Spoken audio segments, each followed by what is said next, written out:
أعوذ بالله من الشيطان الرجيم. بسم الله الرحمن الرحيم. وإن عليكم لحافظين كراما كاتبين يعلمون ما تفعلون.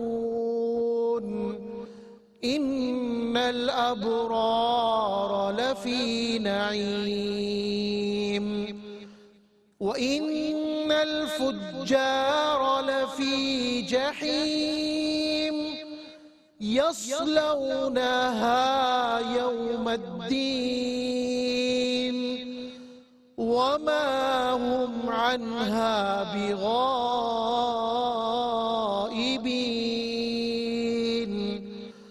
وما أدراك ما يوم الدين ثم ما أدراك ما يوم الدين يوم لا تملك نفس لنفس شيئا والأمر يومئذ لله. صدق الله العظيم. الحمد لله رب العالمين والصلاة والسلام على سيد الأنبياء والمرسلين أما بعد أعوذ بالله من الشيطان الرجيم بسم الله الرحمن الرحيم. وإن عليكم لحافظين كراما كاتبين يعلمون ما تفعلون. صدق الله العظيم. اللهم صل على محمد وعلى آل محمد وبارك وسلم. رب اشرح لي صدري ويسر لي أمري واحلل عقدة من لساني يفقهوا قولي واجعل لي وزيرا من أهلي آمين یا رب العالمین. ناظرین کرام السلام علیکم ورحمۃ اللہ وبرکاتہ. پروگرام بصیرت القرآن میں آپ کو خوش آمدید کہتے ہیں. الحمدللہ آج پروگرام نمبر 1091 آپ کی خدمت پیش کریں. انشاءاللہ آج ہم مطالعہ کریں گے سورہ انفطار کی آیات 10 تا 19 کا اور ساتھ ہی سورت کی تکمیل بھی ہوگی انشاءاللہ. انہی آیات کی تلاوت کے ذریعے حسب معمول قاری سلمان صاحب نے پروگرام کا باقاعدہ آغاز فرما دیا اور ہمیشہ کی طرح ہمارے بہت ہی پیارے نوجوان ساتھی اسٹوڈیوز میں موجود ہیں ہمارے ساتھ. آئیے انہیں خوش آمدید کہتے ہیں پروگرام میں باقاعدہ شامل کرتے ہیں. السلام علیکم ورحمۃ اللہ وبرکاتہ. وعلیکم السلام ورحمۃ اللہ وبرکاتہ. کیسے بیٹا آپ لوگ؟ الحمدللہ. چلیے جی آج آخری پارے کا بھی ربع ہو جائے گا. اس کو ہم پاؤ کہتے ہیں نا, ٹھیک ہے, ربع ہو جائے گا انشاءاللہ تعالی. ٹھیک ہے جی. ناظرین کرام سب سے پہلے ہم سب کی ترغیب تشویق یاد دہانی کے لیے نبی اکرم صلی اللہ علیہ وآلہ وسلم کا ایک مبارک فرمان پیش خدمت ہے. آئیے قرآن کریم سیکھیں. فرمان نبوی صلی اللہ علیہ وآلہ وسلم. قرآن کریم ایک فیصلہ کن کلام ہے, کوئی بے فائدہ بات نہیں. جامع ترمذی شریف کی روایت ہے. یہ ہمارے محاورے میں کہوں تو زندگی موت کا معاملہ. اس حدیث مبارکہ کئی مرتبہ ہم نے ذکر کیا. ہماری آخرت کی کامیابی بھی قرآن کریم کے ساتھ جڑی ہوئی ہے اور اس دنیا میں بھی اس امت کا عروج اور زوال قرآن کریم کے ساتھ ہی منسلک ہے. یہ امت قرآن کو تھامے گی عروج پائے گی, فراموش کرے گی تو ذلت اور رسوائی کا اس کا مقدر بن جائے گی ذلت اور رسوائی. اور قرآن کو تھامنے والا آخرت میں کامیاب ہوگا اور قرآن کو فراموش کرنے والے کے خلاف قرآن شکایت بھی کرے گا. ان احادیث کا بھی کئی مرتبہ مطالعہ کر چکے ہیں. بات کو آگے بڑھاتے ہیں. آج کی زیر مطالعہ آیات ہیں سورہ انفطار کی آیات 10 تا 19. ان کا مفہوم اور ترجمہ.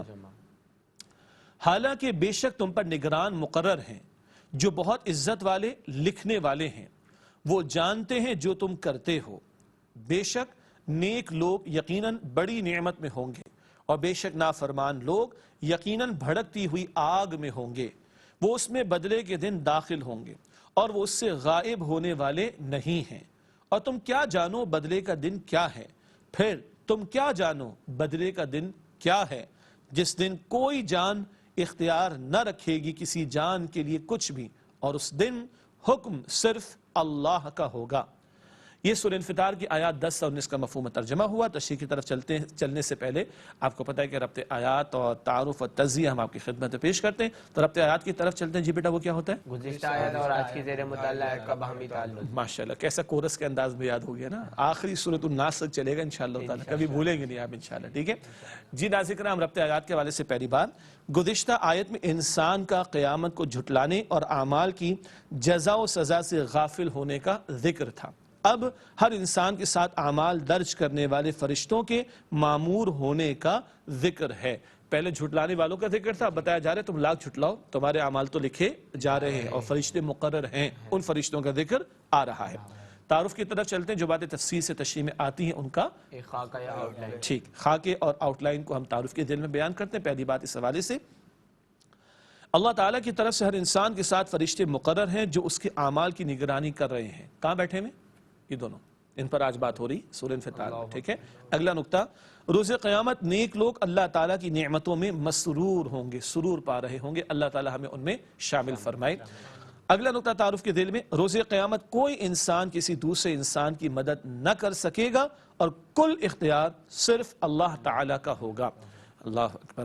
اس کے بعد چلتے ہیں تجزیے کی طرف، یعنی ہر آیت کا موضوع یا ٹاپک۔ سورہ انفطار کی آیات 10 تا 19 کا تجزیہ آپ کے سامنے رکھ رہے ہیں۔ سب سے پہلے آیت نمبر 10، ہر انسان کے ساتھ اعمال لکھنے والے مقرر ہیں۔ اگلی آیت، آیت نمبر 11 تا 12، لکھنے والے معزز ہیں اور انسان کے طرز عمل کو جانتے ہیں۔ پھر آیت نمبر 13، نیک لوگ نعمتوں میں مسرور ہوں گے۔ پھر آیت نمبر 14 تا 15، نافرمانوں کو جہنم میں داخل کر دیا جائے گا۔ پھر آیت نمبر 16، وہ جہنم سے بچ کر بھاگ نہ سکیں گے۔ پھر آیت نمبر 17 تا 18 میں سوالی انداز، بدلے کا دن کیسا ہوگا، اور آخر میں اس کا جواب ہے آیت نمبر 19 میں، اس دن اختیار اور حکم صرف اللہ تعالیٰ کا ہوگا۔ ناظرین کرام، الحمدللہ زیر مطالعہ آیات کا مفہوم و ترجمہ، ربط آیات، تعارف اور تجزیے کا بیان ہوا مکمل۔ وقت آیات کی تشریح کا مطالعہ شروع کرتے ہیں سورہ انفطار کی آیت نمبر 10 سے۔ اس مقام پر اللہ سبحانہ وتعالیٰ کی طرف سے قرآن حکیم ارشاد ہوا، وَإِنَّ عَلَيْكُمْ لَحَافِظِينَ، یہ سورہ انفطار کی آیت نمبر 10، اس کا مفہوم و ترجمہ، حالانکہ بے شک تم پر نگران مقرر ہیں۔ یہ آیت 10 کا ہوا ترجمہ تشریح کے حوالے سے پہلا نقطہ، کفار قیامت کو جھٹلاتے ہیں اور اعمال کی جزا و سزا کا انکار کرتے ہیں۔ کچھ لوگ ہیں نا جو خالق کائنات کا بھی انکار کرتے ہیں، آخرت کا بھی انکار کرتے ہیں، تو کہتے ہیں کوئی قیامت نہیں اور کوئی سزا اور جزا کا معاملہ پیش آنے والا نہیں۔ یہ ان منکرین کا ذکر ہے، ان پر اللہ تعالیٰ کا تبصرہ کیا اس کا ذکر آ رہا ہے۔ اگلا نقطہ تشریح کے حوالے سے، حالانکہ حقیقت یہ ہے کہ اللہ تعالیٰ کی طرف سے فرشتے کرامن کاتبین ہر انسان پر بطور نگران مقرر ہیں۔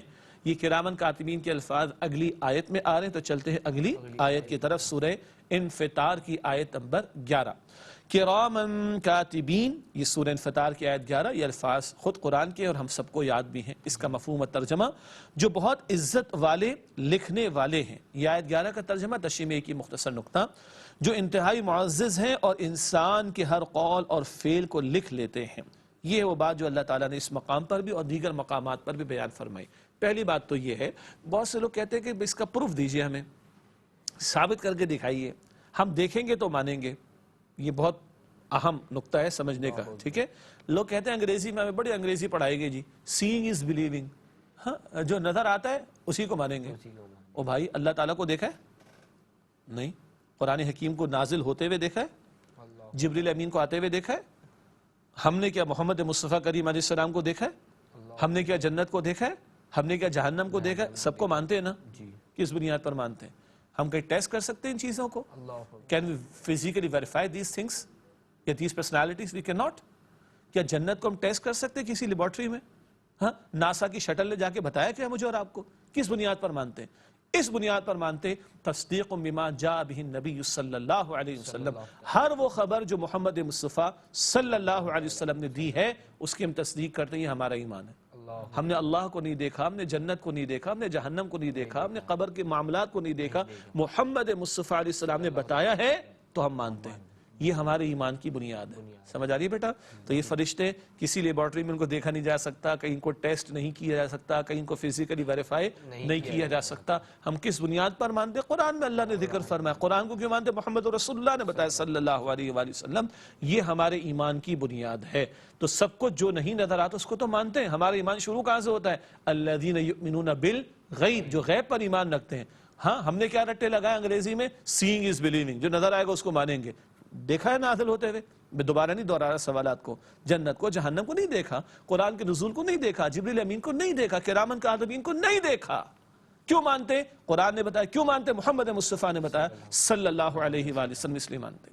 یہ ہے میرا اور آپ کا ایمان۔ ہمیں بے وقوف بنایا جاتا ہے، ہمیں سائنٹیفکلی پروف کر کے دکھاؤ۔ لوجیکلی پروف کر کے کہاں پروف کر سکتے ہو بھائی؟ ان فرشتوں کو کس لیبارٹری میں ٹیسٹ کر سکتے ہو؟ ہم تو اس بنیاد پر مانتے، چھٹی مرتبہ کہہ رہا ہوں، قرآن بتاتا ہے اور صاحب قرآن صلی اللہ علیہ وآلہ وسلم بتاتے ہیں۔ جسے نہیں ماننا وہ تو پھر اللہ کو بھی نہیں مانتا، وہ کرامن کاتبین کو کیا مانے گا؟ لیکن جو اللہ کو مانتا تو اللہ کی ہر بات کو مانے گا، اور اگر ایک بات کو بھی نہ مانے تو مسلمان نہیں ہو سکتا۔ یہ ہیں وہ فرشتے، بڑے عزت والے ہیں اور لکھنے والے ہیں، سب کچھ ریکارڈ پر ہے۔ یہ اسمارٹ فون میرا یہ رکھا ہوا ہم سب استعمال کرتے ہیں، اور جتنا زیادہ اس میں ہم وہ میموری کی اسٹوریج کو بڑھا دیں اور سارا ڈیٹا ہمارے پاس ہوتا ہے۔ ہم سب کو پتا ہے یہ ڈیلیٹ بھی ہو جاتا ہے، یہ چوری بھی ہو جاتا ہے، یہ کرپٹ بھی ہو جاتا ہے، یہ ہیک بھی ہو جاتا ہے۔ اللہ کا ڈیٹا کہیں نہیں جا سکتا۔ ہاں جی، اللہ کے ڈیٹا کے اندر کوئی کیپیسٹی کی لمیٹیشن نہیں ہے۔ ہاں، اور یہ کیا ریکارڈ پہ آ سکتا ہے؟ جو نظر آتا ہے۔ فرشتے تو ہمارے ایک ایک قول کو نقل کرتے ہیں، ہمارے ایک ایک عمل کو نقل کرتے ہیں، اور جو دلوں میں وہ تو اللہ تعالیٰ جانتا ہے۔ اسخد انہ علیم بذات الصدور، اللہ تعالیٰ تو سینوں کے رازوں سے بھی واقف ہے۔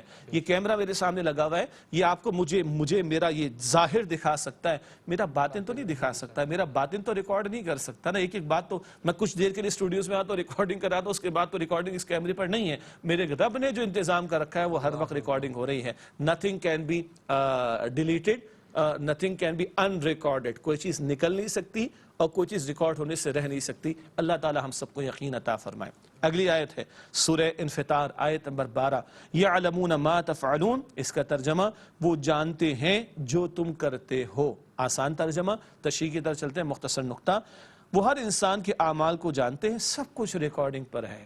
ہم سوتے ہیں، یہ نہیں سوتے، ہم غفلت میں چلے جاتے ہیں، یہ غفلت میں نہیں جاتے، ہم بھول جاتے ہیں، یہ نہیں بھولتے، سب کچھ ریکارڈ پر ہے۔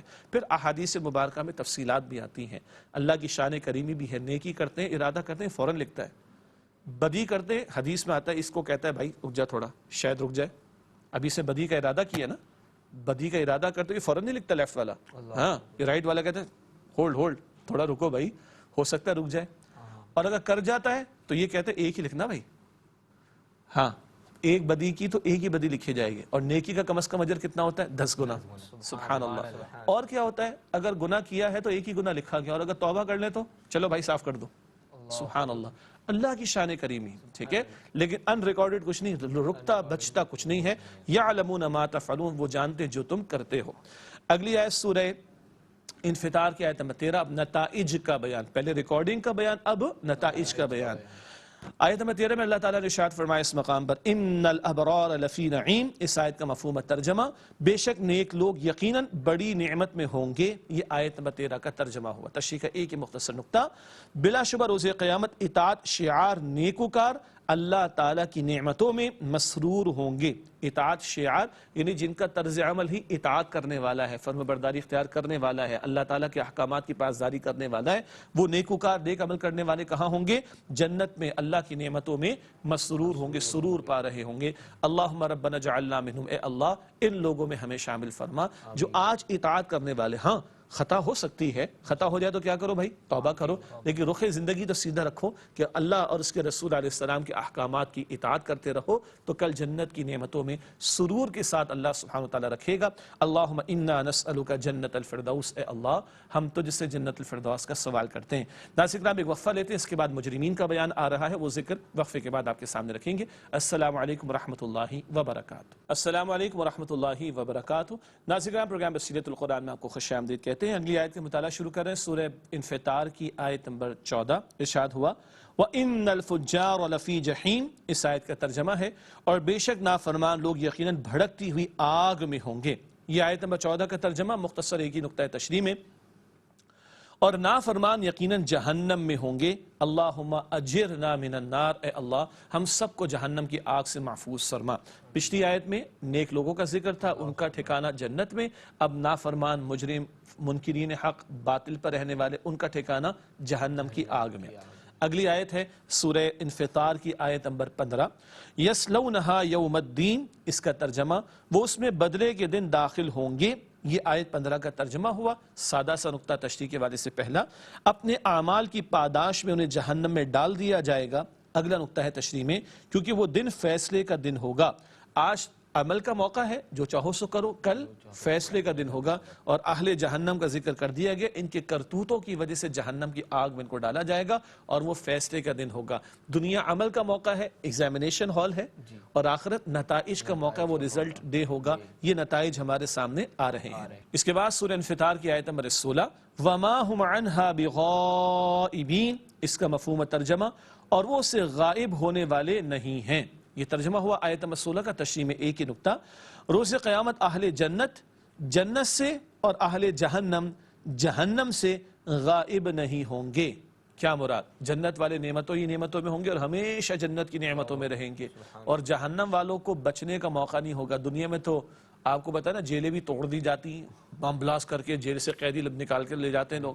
کوئی بم بلاسٹ نہیں کرتا، کسی سے فون کرا کے راتوں رات نکال لیتا ہے۔ یہ دنیا کی جیلوں میں چلتا ہے، دنیا کے قیدیوں اور مجرموں کے ساتھ چلتا ہے۔ اللہ کے ہاں نہیں چلے گا۔ جہنم میں جو جہنمی ہوں گے وہ وہاں سے بھاگ نہیں سکیں گے، غائب نہیں ہو سکیں گے، نکل نہیں سکیں گے۔ اللہ سے دعا کرنی چاہیے، اللہم انا نسألک رضاک والجنہ، اے اللہ ہم تو سے تیری رضا اور جنت کا سوال کرتے ہیں، ونعوذ بک من سخطک والنار، اور اے اللہ ہم تیرے غضب اور جہنم کی آگ سے تیری پناہ چاہتے ہیں۔ اگلی آیت، آیت نمبر 17، ارشاد ہوا، وما ادراک ما یوم الدین، اس کا ترجمہ، اور تم کیا جانو بدلے کا دن کیا ہے۔ اس آیت کی تشریح میں ایک نقطہ، انسان سے پوچھا جا رہا ہے کہ فیصلے کا دن کیسا ہوگا۔ یہ انداز ہے سوال کا توجہ دلانے کے لیے۔ یہی الفاظ اگلی آیت میں ہیں۔ سورہ انفطار کی اگلی آیت کی طرف چلتے ہیں، آیت نمبر 18، یہی الفاظ دہرائے جا رہے ہیں، ثم ما ادراک ما یوم الدین۔ اس آیت کا ترجمہ، پھر تم کیا جانو بدلے کا دن کیا ہے۔ کم و بیش ثم کے علاوہ ایک جیسے الفاظ دونوں آیات میں آئے۔ تشریح کی طرف چلتے ہیں، پھر یہی بات دہرائی گئی۔ کیوں دہرائی گئی؟ اگلا نقطہ، یہ تکرار قیامت کے دن کی عظمت اور اس دن کی ہولناکیوں کی وضاحت کے لیے ہے۔ تکرار کہتے دہرانے کو، تکرار کہتے دہرا۔ کیوں دہرایا جا رہا ہے؟ اس دن کی عظمت کا بیان سامنے آ جائے، اس دن کی ہولناکیوں کا ذکر سامنے رہے، احساس رہے لوگوں کو بڑا بھاری دن ہے قیامت کا، اس لیے ان الفاظ کی تکرار کی گئی، ان کو دہرایا گیا ہے۔ اس کے بعد اگلی اور آج کے مطالعے کے اعتبار سے سورہ انفطار کی بھی آخری آیت ہے، آیت نمبر 19، ارشاد ہوا، یوم لا تملک نفس لنفس شیئا والامر یومئذ للہ۔ اس کا ترجمہ، جس دن کوئی جان اختیار نہ رکھے گی کسی جان کے لیے کچھ بھی، اور اس دن حکم صرف اللہ کا ہوگا۔ یہ آیت نمبر 19 کا مفہوم ترجمہ بڑا جلالی انداز ہے اللہ کی طرف سے، کوئی کسی کے کام نہیں آئے گا، حکم اور اختیار کس کا ہوگا؟ صرف اللہ کا۔ تشریح کے والے سے چلتے ہیں، پہلا نقطہ اسکرین پر ملاحظہ فرمائیے گا، اس دن کوئی انسان کسی دوسرے انسان کی مدد نہ کر سکے گا۔ اگلا نقطہ، دنیا میں تو عارضی طور پر آزمانے کے لیے انسانوں کو کم و بیش کچھ فرق کے ساتھ اختیارات دیے گئے ہیں۔ اختیارات لوگوں کے پاس بھی ہے نا، کوئی 20 kg وزن اٹھا لے گا، کوئی 50 kg وزن اٹھا لے گا، ہے نا جی۔ کوئی کمپیوٹر کے اوپر 50 گھنٹے بھی کام کر لے گا، سوئے گا بھی نہیں، ایسے بھی بعض لوگ ہوتے ہیں کبھی کبھار۔ کتنے گھنٹے؟ ہاں 2 دن سے بھی 2 گھنٹے زیادہ، 24 سے 24 48 ہوتے ہیں، میں مذاق نہیں کر رہا ہوں۔ اور کچھ ایسے ہوں گے کہ اگر 4 گھنٹے اسکرین کے سامنے بیٹھیں گے سر میں درد شروع ہو جائے گا۔ مختلف لوگوں کو مختلف صلاحیتیں دی ہیں اور پھر اختیارات بھی دی ہیں۔ کوئی فرعون بن کر خدائی کے دعوے کرنے بیٹھ جاتا ہے، کوئی بیچارہ مظلوم ہی مظلوم پٹتا رہتا ہے نا۔ تو دنیا اس امتحان ہے، اللہ نے کچھ فرق کر کے کسی کو امتحان میں آزمائش کے لیے اختیار زیادہ دیا، کسی کو کم دیا۔ دنیا امتحان کا موقع، کل فیصلے کا دن ہوگا، اس کا بیان کیا ہے؟ اگلا اور آخر نقطہ تشریح میں، لیکن اس دن کل اختیار صرف اللہ تعالیٰ کا ہوگا، صرف اللہ تعالیٰ کا ہوگا۔ آج بھی کل اللہ ہی کا ہے، مگر اللہ نے خود کہا ہے نا کہ ہم نے انسان کو موقع دیا ہے امتحان کے لیے، جو چاہے سو کرے، بس تھوڑا سا موقع ہے۔ آپ اور میں چاہیں کہ اپنی آنکھ سے سننا شروع کر دیں، یہ اختیار نہیں دیا۔ ہم چاہیں کہ ہماری زبان دیکھنا شروع کر دے، ہمارے کان بولنا شروع کر دیں، ہم الٹے لٹک جائیں گے، یہ نہیں ہو سکتا، ٹھیک ہے نا۔ یہ اختیار نہیں دیا، عمل کے میدان میں اختیار دیا، اسی کا اللہ تعالیٰ ہم سے پوچھے گا۔ اور وہی تھوڑا سا اختیار فرعون کو ملا، کہا جی میں خدائی کا دعویٰ کرتا ہوں، استغفر اللہ، اس نے کہا انا ربکم الاعلی۔ تو اس اختیار کو تھوڑا سا دیا اللہ نے دنیا میں، لیکن آخرت میں کیا بتایا جا رہا ہے؟ کل کا کل اختیار کس کا ہوگا؟ صرف اللہ سبحانہ وتعالیٰ کا۔ اس کے اذن کے بغیر کوئی کچھ وہاں کہہ اور کر نہیں سکے گا۔ الحمدللہ سورہ انفطار کا مطالعہ ہوا کسی درجے میں مکمل، کسی درجے میں اس لیے کہتے ہیں کہ قیامت آ جائے گی، قرآن کا بیان مکمل نہیں ہو سکتا۔ ناظرین کرام، وقت سوالات کا چلتے ہیں، ہمارے ساتھیوں کی جانب سے دریافت کرتے ہیں کہ آج کیا سوالات ان کے ذہنوں میں اٹھے ہیں۔ جی بیٹا، پہلا سوال آپ کی طرف سے۔ میرا آپ سے سوال ہے کہ کیا فرشتے چھوٹے بچوں کا بھی اعمال لکھیں گے؟ ہاں، بڑا زبردست سوال ہے کہ کیا فرشتے چھوٹے بچوں کے اعمال بھی لکھیں گے؟ ایک اصولی بات ہے، شریعت کا حکم کسی پر لاگو کب ہوتا ہے؟ جب وہ بالغ ہو جائے۔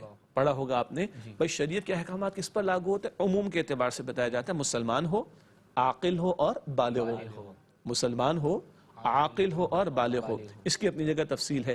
البتہ ایک دلچسپ بات ہے، یہ امید رکھنی چاہیے کہ ماں باپ نے تربیت اچھی کی ہے اولاد کی، اور اولاد اگر نابالغ ہے اور کچھ اچھے اعمال کر رہی ہے تو انشاءاللہ وہ ریکارڈ پر ہوں گے، اور اگر گڑبڑ کر رہی ہے تو انشاءاللہ معافی ہو جائے گی۔ لیکن بالغ ہو جائیں گے تو پھر سارے احکامات لاگو ہونا جو ان پر لاگو ہوں گے، سارے سے مراد جو ان پر لاگو ہوں گے۔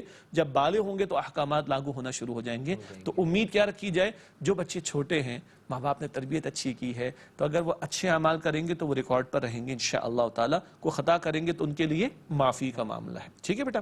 جی بیٹا آپ کا سوال؟ میرا آپ سے سوال ہے کہ جنتی جنت میں نعمتوں میں مسرور ہوں گے، تو اس کی تھوڑی وضاحت فرما دیجیے۔ ہاں ہاں سبحان اللہ، جنتی جنت میں نعمتوں میں مسرور ہوں گے۔ مسرور کا لفظ ہے نا سرور سے، انہیں سرور آئے گا، لطف اٹھائیں گے، لطف اندوزی ہوگی۔ دنیا میں تو اہل ایمان کو محنت کرنی پڑتی ہے نا، رات کی نیند ختم ہوئی نہیں کہ فجر کی نماز ہو گئی شروع، یعنی اذان کے بعد آگے تو نیند چھوڑنی پڑتی ہے نا بیٹا۔ کبھی سردی ہوتی ہے تو پانی گرم نہ ہو تو ٹھنڈے پانی سے وضو تو کرنا ہے، اور کبھی شدید گرمی ہو تو ظہر کی نماز کے لیے چاہے وہ 20 قدم چل کے یا 100 قدم چل کے جانا تو ہے، مشقت ہے نا۔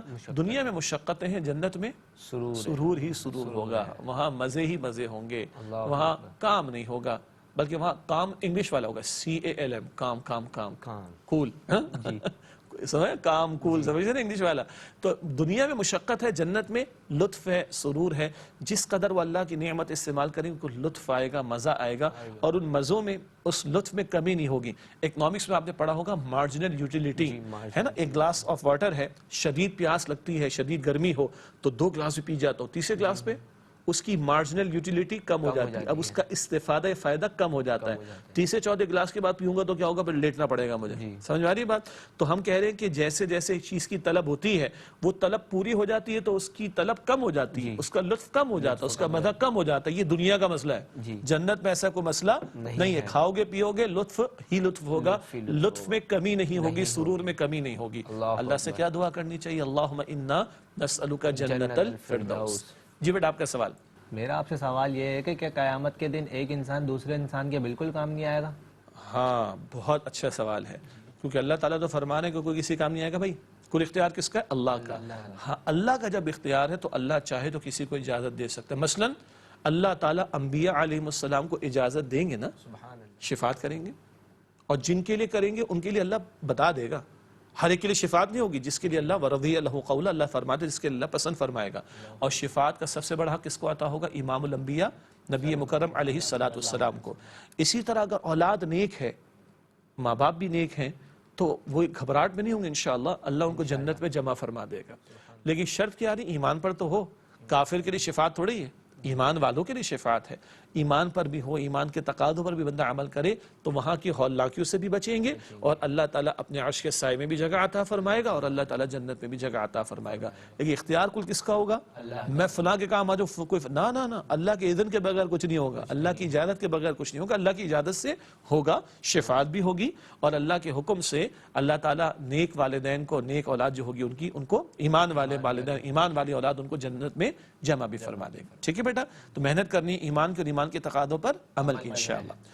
جی ناظرین کرام، ہم سب کو محنت کرنی ہے۔ الحمدللہ سورہ انفطار کے مطالعے کے بعد سوالات ان کے جوابات آپ کی خدمت میں پیش کیے گئے۔ پروگرام کے آخری لمحات اور آخری مختصر سیگمنٹس کو شامل کرتے ہیں۔ سب سے پہلے قرآنی معلومات کا نقطہ۔